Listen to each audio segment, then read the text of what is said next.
एक बार भगवान गौतम बुद्ध अपने शिष्यों के साथ किसी पर्वतीय स्थल पर ठहरे थे। शाम के समय वह अपने एक शिष्य के साथ भ्रमण के लिए निकले। दोनों प्रकृति के मोहक दृश्य का आनंद ले रहे थे।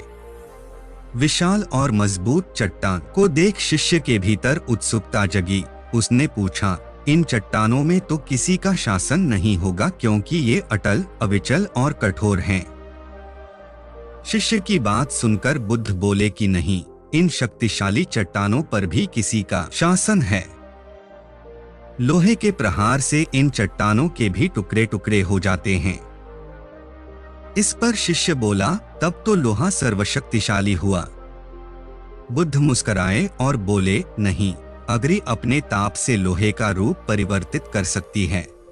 उन्हें धैर्यपूर्वक सुन रहा शिष्य बोला, इसका मतलब अग्नि सबसे शक्तिवान है। बुद्ध ने फिर उसी भाव से उत्तर दिया, नहीं, जल अग्नि की उष्णता को शीतलता में परिवर्तित कर देता है तथा अग्नि को शांत कर देता है।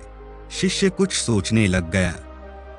बुद्ध समझ गए थे कि उसकी जिज्ञासा अब भी पूरी तरह शांत नहीं हुई है। शिष्य ने फिर सवाल किया, आखिर जल पर किसका शासन है?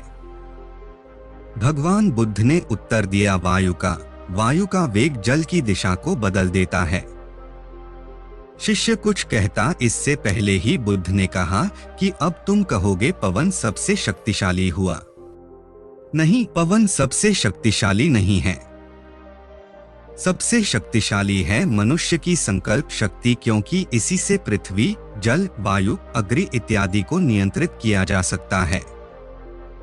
जीवन में कोई भी महत्वपूर्ण कार्य संकल्प शक्ति के बगैर असंभव है, इसलिए अपने भीतर संकल्प शक्ति का विकास करो।